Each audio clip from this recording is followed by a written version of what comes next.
Hi, thanks for watching. Today we're going to do a quick install video on the Atomic Platinum Series custom cab running lights for the brand new Super Duty trucks. Shout out to my friends over at Atomic. The new kits that they have, as you can see, packaged very nicely. We've got some nice new options. So when you're installing these on your Super Duty, forgive the shakiness of this video and the fact that I kind of started without y'all. But what you're going to end up doing, the factory screw is a T20 Torx. So you want to get yourself a T20 Torx, you take out that factory screw. Now to remove the factory roof lights, you've got some self-adhesive foam gasket that you're going to have to rip because Ford sticks them down. No biggie.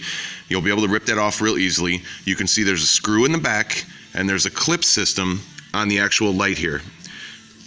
See on the bottom of the light how the clips lock into that hole? The trick to remove these after you take the screw out is to scoot them backwards.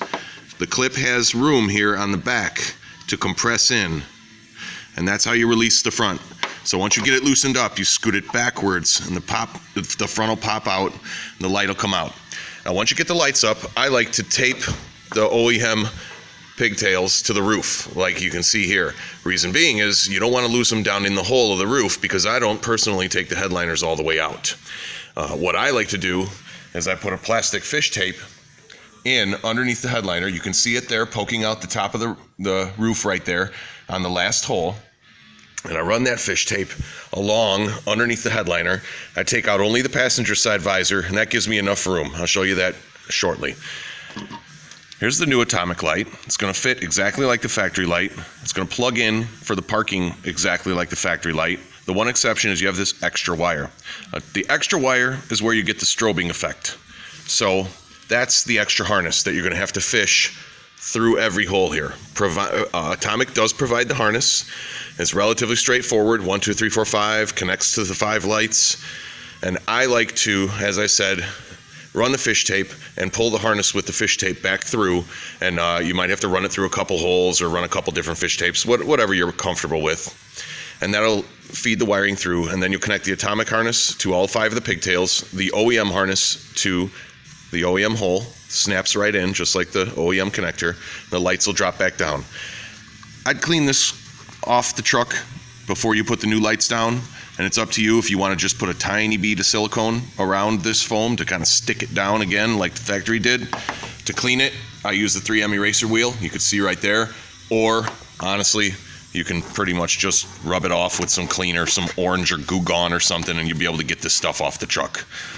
So don't leave all that crap underneath the new light. It's not going to make a good seal if you do. With the Atomic kit, you're also needing to interrupt the factory parking lights. This wire you need to interrupt. Now the place that you interrupt it is here in the A-pillar.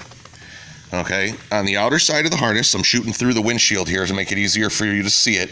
Once you take the A-pillar off, which is 2 10mm bolts, you'll be able to see this harness.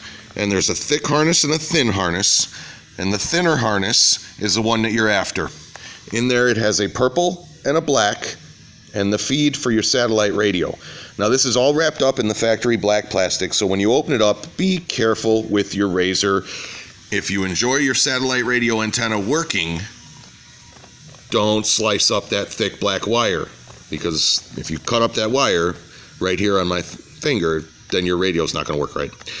You really only need the purple wire right here. This is the running, what Atomic calls running light in and running light out. And what they mean by that is running light in is the wire from the down part of the dash here, coming up the A-pillar and feeding all 5 of these lights. The way Ford runs the wire is it goes to this light, then the other light, all the way across to the driver's side. So the source for all 5 of these lights, the source is the single purple wire right here. It's actually purple with a white stripe on most trucks.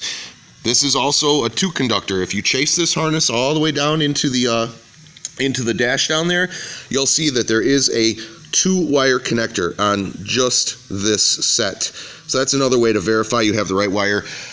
Or you could just get a test light, verify that that purple wire goes on with the parking switch and goes off with the parking switch, and once you cut it, all 5 of these roof lights will go off. The RL in is going to be coming from the dashboard. The RL out is what goes back to the lights after you cut this wire. This is the wire that you are obligated to cut for the atomics to work right. It shuts off the parking light to allow the strobe to work, and in this instance, since this kit is a amber parking white strobe light, that's why we want to turn off the amber parking so we can get that crisp white strobe light. Let me show you a little bit inside the truck about how I ran that fish tape. First thing you're going to want to do is remove the OEM weather stripping. Now, as you can see, this weather stripping is loose. Don't kink the weather stripping.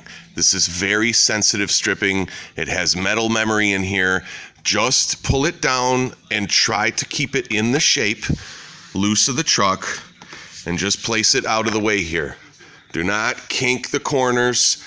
Start when you're pulling it down, start in this area and pull it down nicely and pull it away from the corner like this and pull it down this way like this a little bit to get it loose away from the headliner.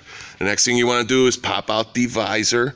That's a simple 7mm. You may have an electrical connector in there if you have the lariat with the lights in the visor. This one doesn't.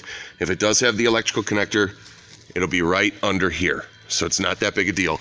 Once you have the weather stripping loose and the visor's loose, you'll see that the headliner kind of falls a little bit down and gives you a lot more room. Here's what the visor looks like underneath. Here's the trick on the visor. See the hook? There's the screw, but you can't pull straight down. You have to kind of go on an angle because of this hook. So that's how the visor locks in. Make sure you don't break that hook. As I said, the A-pillars are relatively simple, twin 10mm bolt, nothing fancy there. I like to take the side of the dashboard off right here because behind the glove box, up into there, somewhere in this area, out of the way of the glove box, that's where I mount the atomic flasher unit. The atomic flasher unit has 3 very simple connections. One is your power ground pattern. That's the only 3 wire that's there. This will reach all the way over to the other side of the dashboard. You're going to need to extend it if you have auxiliary switches because you're going to have to go out the firewall to the underhood connection for the auxiliary switches. I run it back behind the dash, behind the radio, and underneath the steering wheel and out the firewall. The other 2 connectors you really can't mess up because one's a male and one's a female. It's kind of impossible to put them on the wrong harness. One of them is your running light in and out, and the other one is your flasher harness for the 5 flashing lights. This would be your running light in and out harness right here. Let me turn off the light so you can get a better look. Again, we went over the running light in, running light out. Connects right into the atomic harness very nicely. That is going to interrupt this factory parking wire right here. And as I said, if you pull out this little foam and you look way down in there, you'll be able to see that this does in fact go to a connector down in the dash. Once we stripped away all the Ford wrapping, you can see again the purple with the white stripe right there. That's the wire you're after, not the ground. We want the positive wire, which is the purple with white stripe right here. I'm rotating for you. That's the one we're going to clip, and that's going to be our running light in, running light out. We're going to run that wire down the dashboard, and it's going to come out under here and plug into the atomic module. Now, up under the headliner, you can see pretty much how the fish tape I have ran. I can pretty much get my hand almost to the middle here, but I just use a piece of, actually these are 48-inch zip ties. If you know any HVAC professionals, they use them a lot, and that's what we use a lot to kind of chase wiring back and forth. So this is what we're going to use to pull the atomic harness from the passenger side to the driver's side of the headlight. There's a very important note. Do not wrap wire around this airbag. Never wrap your wire around the airbag because it can impede the action of the airbag. Keep your wire on this side like the factory See my zip tape? It comes down like that, and that way you're not screwing with the airbag. Okay, there's my fish tape. It goes back around here to the other side. All right, don't wrap wire around the airbag. I can't say this enough. It's a huge safety thing. Keep away from the airbag so it could save your life if it needs to one day. Keep your wiring on this side. Now, as I mentioned earlier, the harness that powers the strobing function of these roof lights, it's right over here on the floor for now. This is the harness. Really a rather simple harness. Just plugs into the atomic flasher module, and it has 5 pigtails. Outlet 1 will be your passenger most light.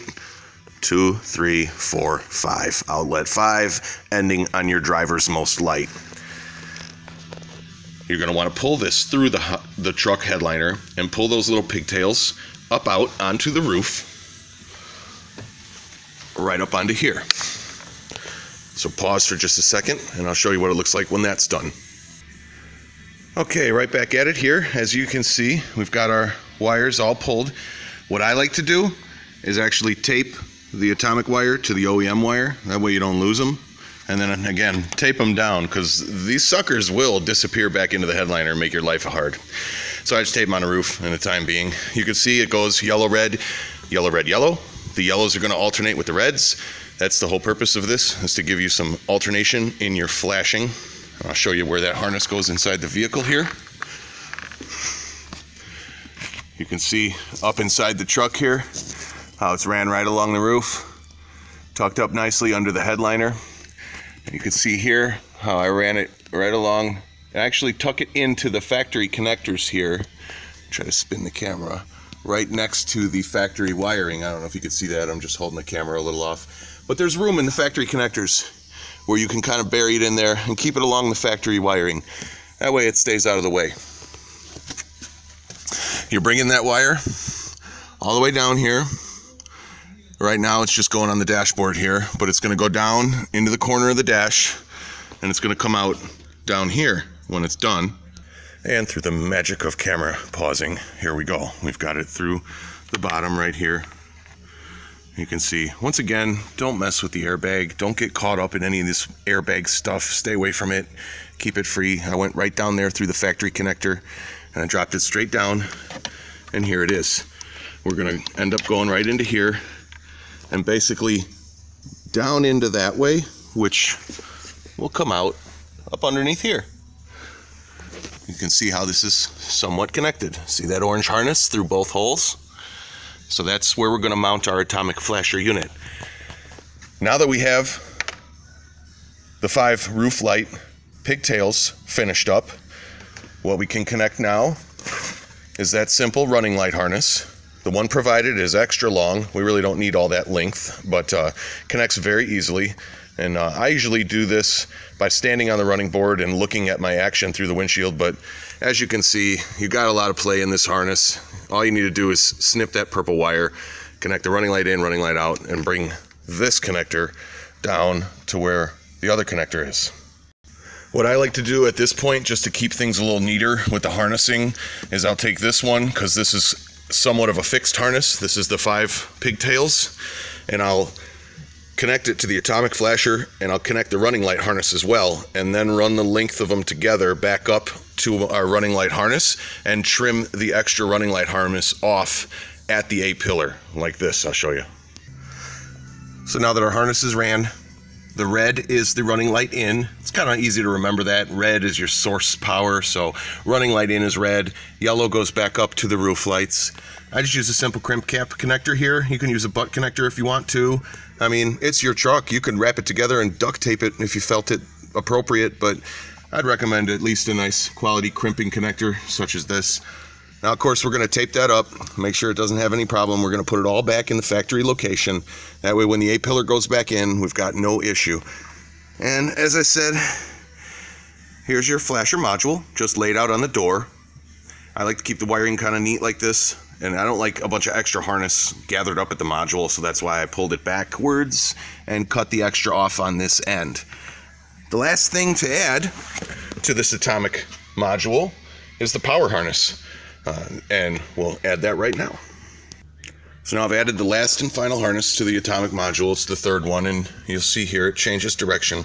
Of course, we don't want the power wires to turn this on to go back up in the A-pillar. We need them to go down and under the dash. So that module, that wire harness, I just plug in and I head back the other way with it like this. And then this whole setup right here is going to get tucked in up underneath the dashboard, somewhere underneath the glove box here. And we're going to chase the wiring through behind everything through there. Fish tape works pretty good to get through there. Basically, you're going to end up coming out underneath the dashboard over there, and that's the point at which you're going to go through the firewall. Up under the truck here, you can see there's a plow on this one, and that's a factory boot right there. That's a real easy spot to go through the firewall. If you have a tool, you can kind of go right through it. I think this plow harness, I think they might have drilled a new hole way up there for the plow, but you don't have to drill a hole. You can go through that rubber boot, but be extremely careful if you do, because that's a factory harness. If you damage those wires, you're going to be in a world of hurt. So if you're nervous about that, drill a hole. However you want to get through the firewall to your upfitter switches is your choice. If you don't have upfitter switches, this would be the time that you mount your atomic switch, and wherever you grab power for the atomic switch is up to you. A nice easy spot to grab some power in this truck would be right here at the factory 12-volt outlet. If you want to go ahead and take that apart from the back, you can grab some power and ground right there to provide power to your atomic supplied switch. Or if your truck happens to have these, like most of them do, then you're going to come out the firewall, and underneath the hood you're going to be attaching up into this right here. This is your upfitter wiring fuse block, and here are all the upfitter wires. There's actually a little tag that tells you which switch does which, so you can see whichever one you want to hook it up to. There you go, free info right there. There's all your different relays and the colors of the wires for it. So you'll be attaching there, and if it's a diesel engine, Ford really doesn't leave you much room. As you can see, looks like a lot of fun to get through that firewall, but we'll make it happen. Once you get through the firewall, and you can attach your power switch to activate the roof light strobes, and then you'll be able to attach another switch to the pattern wire if you want. On the roof itself, as we went over earlier, we just want to clean up that gunk on the roof. Attach this wire to the pigtail that's on the atomic light itself. You don't need to waterproof that wire. It's in the truck in the headliner, so a standard crimp cap connector is just fine here too, as long as you make a nice good twist and crimp it well. If you feel like soldering it and heat shrinking it and waterproofing it, amen, brother. That's a great method too. If you want to do all that work on a connection that's inside the vehicle, it's all good. You simply plug that back in, snap this light back down in the factory position, and then your atomic roof lights will begin working. So let me pause the camera again, and I'll get that portion of this done. Just a quick side note here, as you're putting these connectors in, push them in until they click. There's definitely a small click on that factory connector. Make sure it's seated in all the way and nicely. I leave these loose always until I finally test the system. Reason being is once in a while you might have to take this out and clip it in a little harder, or you might you have an issue where you need to look at it. So I never put these all back down in until I've tested everything. I leave them loose like this for now, and I still have 2 more to do, so stand by. All right, so there we go. We've got them on board now. We went with the clear lens, of course, because we're a twin color. You can't have a white light displaying through an amber lens. So these ones are going to strobe white and running light amber, so they're a clear lens, which, by the way, is going to look a lot better on this black truck than the factory orange party anyways. No disrespect if you like orange. Personally, I don't. So now that that's in place, I'm going to set up a quick temporary jumper on the power ground and pattern before I drag it all the way through the dashboard, for the sake of showing you what's up with this video, and also for testing. I like to test things as I go. I don't want to get the whole truck together and realize, hey, something isn't quite working, got a connection that isn't snapped in all the way, or something like that. So let me get my jumper and see if these suckers will work. Now, ain't this kind of funny? It's gonna bite me in the butt like this, that one isn't working. I'm actually kind of glad this happened because I do get this call an awful lot, and shout out to Atomic about this. It's the connector. So this is why I double check them. I got one that's not lit, so let me show you what's up with that. So you can see it's not lit. Oh wait, it's lit. Oh wait, it's not lit. Oh, it's lit. Oh, it's not lit. Let me show you why. Inside these connectors, there are two very small pins. I'm trying to focus up here and see if I can get it to do it for you. Oh, bear with me here. Right up into here. Come on, camera, help me out. There it is. See those little pins? See those little tiny little pins? Just a little tiny little pin. That pin, see how it's bent? It needs to make a better connection. It needs to make a better connection into here, pushing down on that metal a little bit. So what we do is we take our #1 installation tool, the little free tool truck screwdriver from the old red snappy truck, and we're gonna bend them pins just a little bit to make a little bit tighter connection in there. Don't bend them too much or you'll break them, or they won't go in and they'll bend over, but you do have to tweak them just a touch once in a while to make that connection a little tighter. Let me do that and see if it helps. All right, I went ahead and bent the pins, and what I have found works the best is to bend those pins in the direction of the front of the light just the tiniest bit. And I don't want to hear no whining about why doesn't it fit perfect? Why doesn't it plug in and never have a problem? Listen, everybody, you're entering the world of custom here. You're changing things. Things are different. It's not always going to work perfect. Customizing a truck takes a little bit of skill. So once in a while, you got to mess with that. But as you can see, we're tight now. We got no issues with the connections. I'm wiggling it, I'm pushing it, I'm twisting it, and it's good to go. So you can't always manufacture everything to 100% tolerance, especially if something as small and as proprietary as a Ford roof connector. So don't freak out. If you got a little bit of issue, just bend them pins a little bit, put a little bit of dielectric grease in there. I apologize, I skipped that step. I do that. I put a little bit of dielectric grease in there as well to help make the connection more solid, and that way you'll get all 5 running. Again, that's why I test them before I wire it all in completely. Let me show you if let's see if they'll actually flash here. So here in the truck, I've just got a little jumper coming out the cigarette lighter. I use this to test a lot of stuff. Just power and ground is all we really need. So let's give her some power and see what happens. Oh man, that is one of the coolest things I've seen all year. I swear to God. White strobing roof lights. And if I were to kill the power, let me try to grab that with my left hand and show you what it'll do. Hang on. Well, all right, I got the alligator clip in the left hand here, so when we kill the power on the strobe switch, it goes back to amber, and when we give that strobe switch some more power, they start doing their white thing again. I'm gonna turn the lights off in the shop and let me show you what this looks like with the lights off real quick. The install's not done, we're still dirty, we gotta clean this whole thing up and put everything back and seal these lights, but let me show you this flashing here with the lights off. Well, that's the lights off, and you can plainly see we're getting some good action all over the shop. I'm just going to turn on the back lights behind me. We've got 2 lights positioned here. That's the front, that's the back. So let me show you what the front looks like here on the ladder so you can kind of see an aerial view. Sit tight just a second. All right, there you can see. I turn the lights off above the truck, and I'm just holding the camera about 9 feet in the air here to show you what them white flashing roof lights look like. I'm going to clean the install up, and obviously we got a little bit more to do on this truck, so stay tuned for the final video of this truck. I wanted to get this extra long video out so at least y'all have a nice reference for putting these lights in the truck.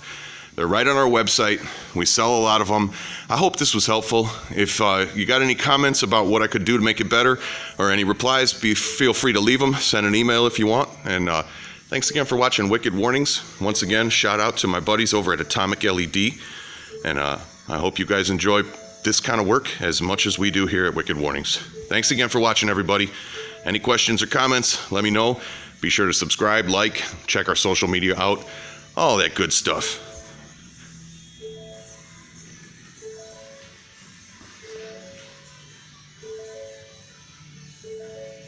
Man, that is literally, I think, one of the coolest products of 2018. The white flashing roof lights. Let me show you the amber right quick once more. Back to amber, no problems, no worries. Yep, this is one of my new favorite things. Thanks again.